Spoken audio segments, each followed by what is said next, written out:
کبھی سوچا ہے کہ جسے ہم ایک ملک کی ناکامی سمجھتے ہیں وہ اصل میں ایک دھوکہ ہو؟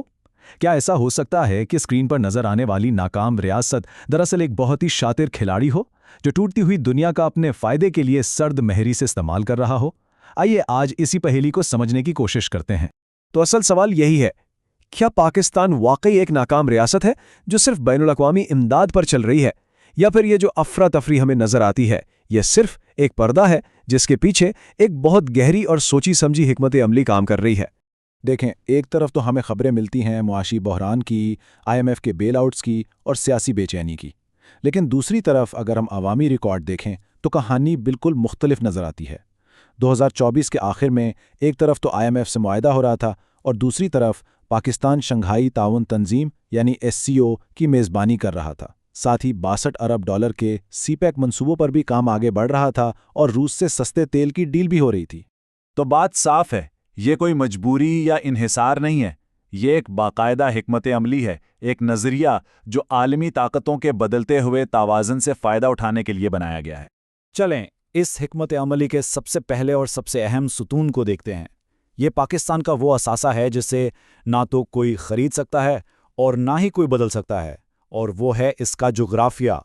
امریکہ کے ایک بہت بڑے اسٹریٹجک تھنکر زبیگنیو برزنسکی نے 1997 میں کہا تھا کہ سرد جنگ کے بعد کی دنیا میں پاکستان اسٹریٹجک مفادات کے سب سے پیچیدہ سنگم پر موجود ہے، اور وقت کے ساتھ ساتھ یہ پیچیدگی کم نہیں ہوئی بلکہ اور بھی بڑھ گئی ہے۔ یہاں سے پتہ چلتا ہے کہ پاکستان کا محل وقوع آخر اتنا اہم کیوں ہے۔ دیکھیں، یہ چین کو بحریہ عرب سے ملانے والا واحد زمینی راستہ ہے۔ یہ چین کے بیلٹ اینڈ روڈ منصوبے کو ایران کے توانائی کے ذخائر سے جوڑنے والی واحد راہداری ہے، اور اس کی گوادر بندرگاہ تیل کی عالمی ترسیل کے ایک انتہائی اہم مقام پر ہے۔ صرف 72 کلومیٹر، بس اتنا ہی فاصلہ ہے گوادر اور آبنائے ہرمز کے بیچ، جہاں سے دنیا کا 21% تیل روزانہ گزرتا ہے۔ یہ قربت پاکستان کو عالمی توانائی کی سیکیورٹی کے کھیل میں ایک لازمی کھلاڑی بنا دیتی ہے۔ اب آتے ہیں اس حکمت عملی کے دوسرے اور شاید سب سے حیران کن پہلو پر۔ یہ ایک ایسا تضاد ہے جو بظاہر کمزوری کو بہت بڑی طاقت میں بدل دیتا ہے، یعنی قرض اور ایٹمی طاقت کا تضاد۔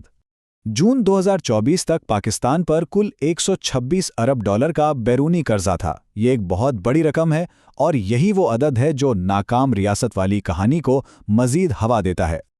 لیکن اسی قرض کے ساتھ ساتھ پاکستان کے پاس اندازاً 170 ایٹمی ہتھیار بھی ہیں، اور یہ وہ عدد ہے جو سارا کھیل بدل دیتا ہے۔ اور یہی اس پوری گیم کا مرکز ہے۔ سوچیں، ایک ایٹمی طاقت جو ایک انتہائی اہم جغرافیائی مقام پر ہو، اس کے لیے اس کی معاشی کمزوری ہی اس کا سب سے بڑا اسٹریٹجک ہتھیار بن جاتی ہے۔ سیدھی سی بات ہے، دنیا پاکستان کو ناکام ہوتا نہیں دیکھ سکتی، اور یہی مجبوری اس کے قرض کو اس کے قرض خواہوں کے خلاف ایک ہتھیار بنا دیتی ہے۔ تو آخر اس کھیل کا نام کیا ہے؟ اس ڈاکٹرین کو کہتے ہیں اسٹریٹجک خود مختاری۔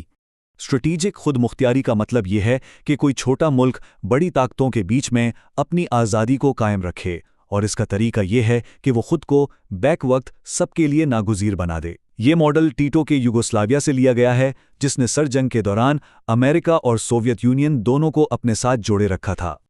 اور یہ سائیکل چلتا کیسے ہے؟ دیکھیں، ہوتا یہ ہے کہ جب پاکستان چین سے قریب ہوتا ہے تو واشنگٹن کو فکر ہوتی ہے کہ اس کا اثر و رسوخ کم ہو رہا ہے، اور وہ IMF کی مدد جیسی پیشکش کرتا ہے۔ پھر جب پاکستان بیجنگ کے ساتھ کسی منصوبے پر کوئی اعتراض اٹھاتا ہے یا اسے سست کرتا ہے تو چین اپنی رسائی برقرار رکھنے کے لیے بہتر شرائط پیش کرتا ہے۔ مقصد کسی ایک کو چننا نہیں، بلکہ یہ یقینی بنانا ہے کہ دونوں فریق اسے کھونے سے ڈرتے رہیں۔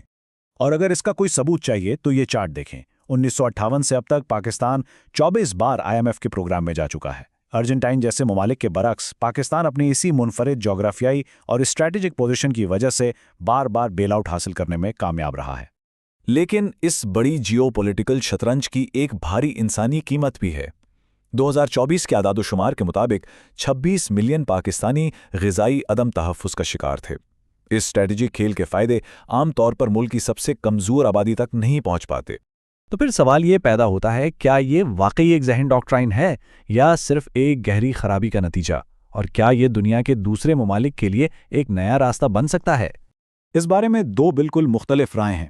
ایک نظریہ کہتا ہے کہ یہ سب ایک بڑی حکمت عملی کے تحت کیے گئے سوچے سمجھے اقدامات ہیں۔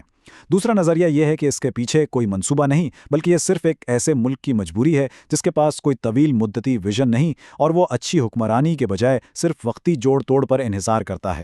سچائی شاید ان دونوں کے کہیں بیچ میں ہے۔ اور یہ ہمیں اپنے آخری اور سب سے اہم سوال پر لے آتا ہے۔ جب پاکستان جیسی ایک درمیانے درجے کی ایٹمی طاقت یہ دکھا دیتی ہے کہ وہ عالمی اصولوں پر عمل کیے بغیر بھی نہ صرف قائم رہ سکتی ہے بلکہ فائدہ بھی اٹھا سکتی ہے، تو کیا اس کا مطلب یہ ہے کہ عالمی طاقت کے جو پرانے اصول تھے وہ اب ختم ہو چکے ہیں؟ یہ وہ سوال ہے جو نہ صرف پاکستان بلکہ آنے والی دنیا کی شکل بھی طے کرے گا۔